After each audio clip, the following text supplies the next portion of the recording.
This is Providence Television International, the game changer. Stand by for the next program.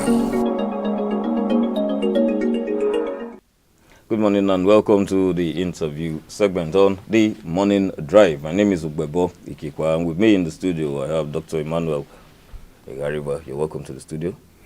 As usual, yes, I want to say welcome to our viewers. And I guess we are all talking about the essentials of governance at the moment. We'll talk about it in a little while. Yeah, the topic for today, leadership and the divine order. Where does divinity come into leadership? Well, not divinity, really. I mean, divine order is the will of God, what God has planted as his own will. And the divine order cannot be faulted, okay? What does God expect our leaders to do? All right. What is expected of our leaders by way of doing the will of God? Because that's the ultimate. And if you look at all the indices of good governance, they're all embedded in the will of God. Is it compassion? Is it piety? Is it integrity? Just name it. They are all embedded in the will of God. And God places people at the doorsteps of people that have been chosen to lead them. We have had a lot of leaders in the Holy Scriptures: Moses, Elijah, Elisha, okay, David, Solomon. These are people that God put there to lead other people. All right. Look at Solomon, for instance. Solomon, at a very young age, he asked God, these people, what do I now do? And God, the Almighty Father, he asked him, he said, no, don't worry, I will give you wisdom. He asked for wisdom to lead the people. Wisdom. And God gave him wisdom. Is that not? To lead his people. Because it takes wisdom to lead. And wisdom comes from above. Wisdom is different from knowledge. Knowledge you can acquire from books and things like that. But wisdom is a divine thing. Yes. That is why somebody who never went to school at all can be wiser than somebody who has a PhD or double PhDs or 3 PhDs. So there's a difference. So leaders must pray for wisdom to lead people. And once you have that, then you're on the right path to do things right. How many African leaders are doing things right? Sit-tight syndrome. That's not the will of God. No, it's not. It's not the will of God because you are deviating. Okay. When you are not empathizing with the people, you are not doing the will of God. When you are punishing people unjustly, that is not the will of God. When you are siphoning money meant for certain things and you take this money elsewhere, that's not the will of God. Because you are shortchanging the people that God put in your care. That's the divine order. And we must be very careful. I've said it many, many times. There's a common strand that runs across leadership in the continent of Africa. This is where we have the worst. Look at around the world. Asia, Europe, North America. North America, you have Mexico, US, and Canada. Then look at the other side, South America. Africa is the only continent where you have leaders who have terrible question marks around them, who have question marks around their integrity. Many of them take money from here and put this money in banks in Europe, while their people are languishing. I gave the example of Mobutu Sese Seko of Zaire. He was killing people, raping the women, killing everybody. In fact, it was so bad that he became a cannibal. Even Idi Amin was a cannibal. Yes, that's a man there. Cut the hand for me. He will begin to eat it. African leader. Bokassa, the same problem. Central African Republic. In the case of Zaire, when his enemies were caught, he will ask people to take them and put them in lions' den. He will be watching and be clapping. That was the height of insanity. And a lot of them in Africa, watching their people go under. And that is not the will of God. But look at the way most of them ended. Look at Samuel Doe in Liberia. You know, despots in Africa, they all seem to end the same way. Right? And this brings me to this question. Yes. Is it that African leaders do not learn from history? They do not. And I think they do not even care to hearken to the voice of Joe Santayana, the great American philosopher. He said, and I quote, I've quoted him often, but those words are eternal, that those who fail to learn from the lesson of history are doomed to repeat it. Those who fail to learn from the lesson, and history always beckons. It gives us lesson to learn all the time. But despotic leaders, they gloss over that. They gloss over it. Some of them do not even know that God exists because there's an alliance with satanic forces. They do not know that God exists, and God does. He does exist. He exists all the time in the affairs of all mortals. He may be, we may think in our littleness, we may think that God is slow in taking certain actions, but he's always on time. God is always on time. Look at what he did to Pharaoh. He gave Pharaoh the opportunities to repent. He did not. Okay? Pharaoh, what do I do to you? Follow my people. He hardened his heart. That's what the Bible says. He hardened Pharaoh's heart for a justifiable end. If Pharaoh was wise, he would have listened to the voice of God. He was not wise. Wisdom. That's what I said. He was not wise. He was hardened. God used the example of Pharaoh to prove a point that at the end of the day will come out triumphant. That's what he did. He even followed. See, Pharaoh followed the people of Israel to the edge of the Red Sea. And Moses, again, leadership. Leadership, divine order. He had to go back to God. Father Almighty, I've come to the edge of the precipice. You asked me to leave these people out of bondage. What do I do now? You must connect with God in leadership. You must connect properly in leadership. He asked God, and God said, what do you have in your hands? I have a staff. Use it. In other words, what we have to save our people is within us. It's within our grasp. All leaders have it within their grasp. But when they neglect that, that's when you have the problem. And God said, use it. And he did. The Red Sea was parted. They walked across dry land rather. And at the end, again, that same instrument, he used it, and the Red Sea closed up. Pharaoh and his chariots were perished. Right. And it's still happening today. Today, people do not listen to the voice of God. Unfortunately, a lot of leaders in Africa, they don't listen because they have covenanted with satanic forces. So God is put at the backside. And the divine order teaches us that we must look up to God.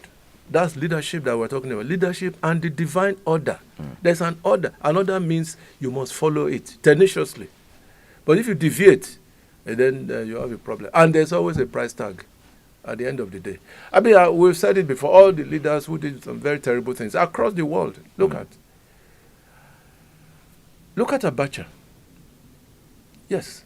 Look at Abacha. Today, nobody wants to talk about Abacha. Yes. All right? Look at Stanley. Look at Hitler. Look at Bokassa in Africa. In fact, they are more in Africa than elsewhere. But how did they end? All of them. Samuel Doe. Look, Samuel Doe, you remember exactly. He was cut into pieces and thrown to the dogs. Samuel Doe in Liberia. Yes. Cut into pieces. They could not bury him properly. Then the parts were thrown to dogs. It was as bad as that. And yet leaders do not learn. On a daily basis, they do not learn. Now, from your book and even from your personal statements, you've always talked about compassion when it comes to leadership. Let us go down to the front page of the Vanguard newspapers. On the front page of the Vanguard newspaper, anger as petrol price goes up, third time in 2 months. Is there an undertone of compassion to this? There's no. Compassion means synergizing with the people. Yes. Can't you see? Look, Vanguard, anger. Anger. Prices, yes, look at it. 3 times in 2 months. 2 months. Yes, 3 times in 2 months. For the same product. We are not talking about different products now. We are talking about the same product. Nigeria produces crude. And Nigeria produces crude. What does that tell you? Nigeria produces crude. A land where we should be enjoying the benefits that God has given us on a platter of gold. On a platter of gold. We are talking from Edo State. Look at Oriamo. A few years ago, who could ever have thought that there would be oil in Oriamo in commercial quantity? Yes, even Ologbo here, just a stone's throw for our station, in commercial quantity. In other words, we have things in abundance. In abundance in this country. Gold all over the place, in Zamfara and all that. Gold, precious metal, right? You have them. Bitumen in Ondo State. Ondo, neighboring state here. Bitumen, which we use in construction of roads. Okay? So, we have issues. Even in Islamic religion, there's something called the hadith. Hadith. If you translate that in English, it means wise sayings. Yes, as laid down by Holy Prophet Muhammad. And what does that mean? The leaders will be in front, and others will follow. A leader is somebody who is in front. Most leaders in this part of the world, they are behind. They are behind. They should be in front. That's what Moses did. Moses was in front. Good example of leadership. He was in front. Okay? Jesus taught us in the miracle of the loaves. And that's why the Lord of Providence. It's not by accident that this station is even Providence Television. The Lord of Providence, he proved it eminently in the miracle of the loaves. After teaching the people words for the spirit, spiritual food. What is next? Food for the stomach. Yes. Food for the stomach. He deliberately waited until the apostles, 3 of them I think, came to him. Oh, please, my Lord, Master, people are hungry. Then Jesus said, feed them. And Jesus knew that they didn't have the capacity.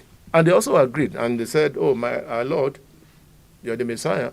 You have all the power. Jesus, the good Lord. Okay, if you say so, what have you seen around here? Oh, we have a little lad. He has some fish, some bread. Bring.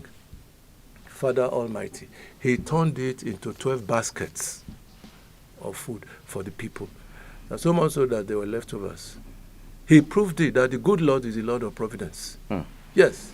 He proved it beyond all doubt. In other words, he followed the divine order. You must provide for the people.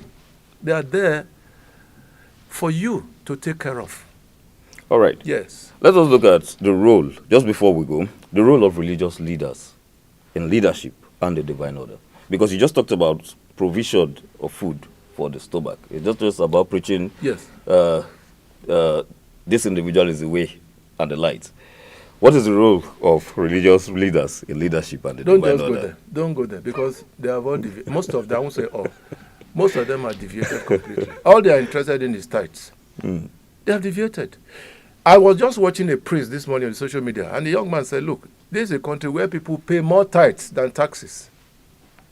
Yes, more tithes than taxes. Okay? What does that tell us? It tells us that church leaders, most of them are involved in this. Tithes. Not just that, they still take from the people. They take from the people. The other day, I'm sure we're going to show it one of these days. I don't know if we can talk about it a little bit graphically now. There's this priest, I don't know from where really, said, please, there are people here who can give, is it 5,000 he said or something? Please come out. Come and assist me. 5,000 or whatever. People came out. Said, okay, that's good. Please go to one side. We may have to show that clip. Yes, we have it now. We have it here. Good. Yes. So go to one side. They park themselves there. People who need 5,000 come out. They all came out. Be sincere with yourself. If you need 5,000, please come out. They came out. Those of you who say you can give 5,000, choose one person here that you can give 5,000 to. Each of you. Come on, I'll give one. Now, the lesson there is that 2 things. Those people who said they could give 5,000, if somebody asks any of them to give 5,000, they will not give. They wouldn't. But they want to play to the gallery. You understand what I'm saying? They want to play, and that is the lesson of it all from that wonderful priest. Give them. And there's a Latin dictum which I always want to use. Non-CB said that is, what does that mean? Not for us, but for others. So, compassion.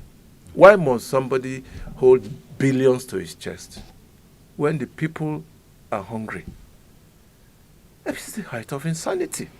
The people are hungry, but you are keeping billions. Some people don't even have money in the banks. They have vaults in their individual houses. Vaults. So if you, any amount you want, they will just, with a snap of the fingers, the money will come out. They don't keep money in the banks. Okay?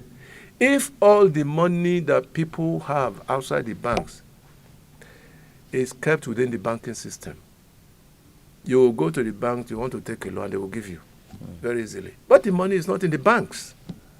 Okay? That Reverend Father proved it. That yes, our people are too self-centered. If any of them on among the people who wanted something had come out to say, oh, please, give me 5,000, they will not give. They would rather play to the gallery so they will get popular applause. That's not the way. Jesus said, again, the divine order, what you give with your right hand, the left hand should not know. Okay? Our leaders must empathize. They must follow the tenets that we have in the Holy Writ. Not just in the Bible, also in the Quran. The same thing I just talked about, the hadith laid down by Prophet Muhammad, is the same principle. It's the same principle. You must give to the poor. Look at the Islamic injunction. It's one of the 5 pillars. You must give alms. Alms giving is one of the 5 pillars of Islam. That I know very well. There are 5 pillars. You must pray daily. But one of them, which is key, is that you must be involved in alms giving. Right? Our leaders, they are self-centered. They are terribly removed from altruism. Totally removed. It doesn't mean anything to them at all. And what even pains me is that after taking all the billions and all that, they will come and give you pittance. What they now call, there's a name for it now. Well, they call it palliatives. Palliatives. Yes, they'll give you palliative. Half bag of rice. What are you going to use to cook the half bag of rice? Anytime we talk about rice, I remember that for subsidized rice, you must have your NIN. Can you imagine? Can you imagine that? Well, as the saying goes, Nigeria will hail thee. Providence Television International Television, we will continuously keep you updated on happenings in Nigeria. Once again, sir, thank you for coming to the studio. Yes, thank you very much. Thank you very much. We are preparing for Advent. We will soon enter November. Please, this is a special appeal to government. Let us have a pleasant Christmas this year. Let us have a pleasant Christmas. It's staring us in the face. By November 1st, we're preparing for the Advent. Okay? So, please, prices of fuel must come down. Prices of foodstuff must come down. Transport fares must also come down. That's my take. All right. Thank you so much for watching. For watching, I would actually appeal to you to please tell your friends, tell everybody about Providence Television International. And some individuals have been actually making a mistake. They're a bit like, we always go to Providence Television and we don't see you. Please, for any time you get to YouTube, always type in Providence Television International. The international should be there. We'll keep you updated on happenings, not just around Nigeria, but across the globe. Thanks for watching. Please stay tuned.